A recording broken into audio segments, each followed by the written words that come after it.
Hi friends, welcome back to Ashwika vlogs. ఒక కొత్త వీడియోతో మీ ముందుకు వచ్చానండి. ఈ వీడియోలో నేను ఆలు పాలక్ కర్రీ ఎలా చేయాలో చూపిస్తాను.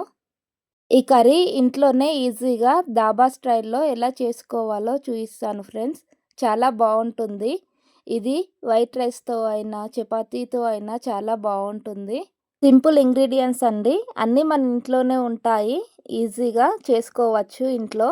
ఈ కర్రీ చేయడానికి పాలకూరను తీసుకొని క్లీన్గా కడిగి పక్కనుంచుకోవాలి. అలాగే 2 ఆలుగడ్డలను తీసుకొని ఇలా కట్ చేసుకొని కుక్కర్లో ఉడికించుకోవాలి. ఇప్పుడు ఒక ప్యాన్ తీసుకొని అందులో వాటర్ పోసి వేడి చేయాలి. వాటర్ వేడైన తర్వాత మనం ముందుగా క్లీన్గా కడిగి పెట్టుకున్నటువంటి పాలకూరను అందులో వేసి ఒక 5 మినిట్స్ ఉడకనిచ్చుకోవాలి.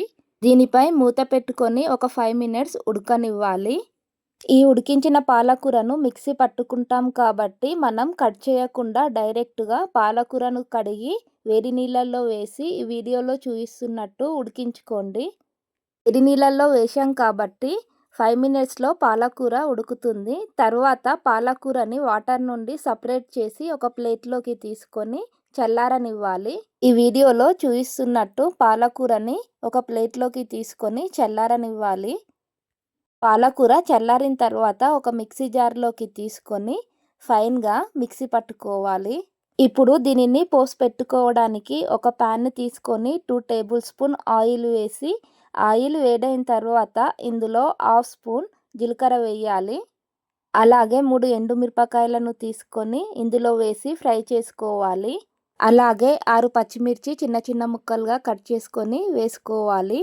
కొన్ని పొట్టు తీసినటువంటి వెల్లుల్లి రెబ్బలను కూడా ఇందులో వేసుకొని ఫ్రై చేసుకోవాలి లో ఫ్లేమ్లో. ఇవి వేగడానికి ఒక 5 మినిట్స్ పడుతుంది. ఇవి వేగిన తర్వాత ఇందులో ఒక ఆనియన్ని చిన్న చిన్న ముక్కలుగా కట్ చేసుకొని వేసుకోవాలి. ఇవి ఆయిల్లో బాగా ఫ్రై అయిన తర్వాత ఇందులో 1 స్పూన్ టర్మరిక్ పౌడర్ వేసుకొని కలుపుకోవాలి.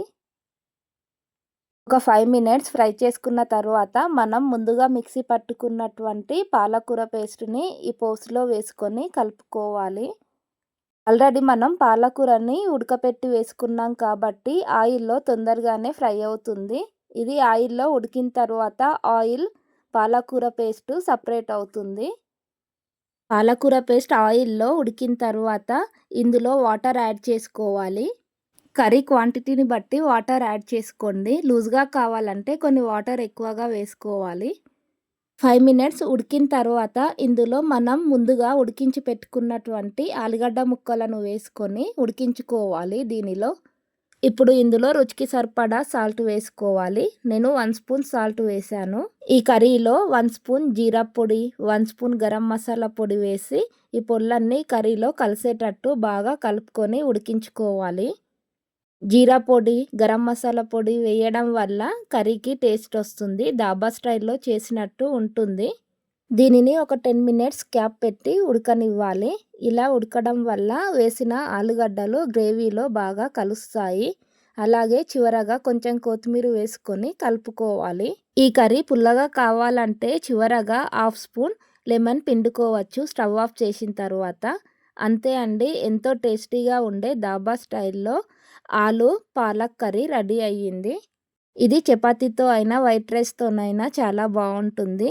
ఈ వీడియో మీకు నచ్చితే లైక్ చేయండి, షేర్ చేయండి.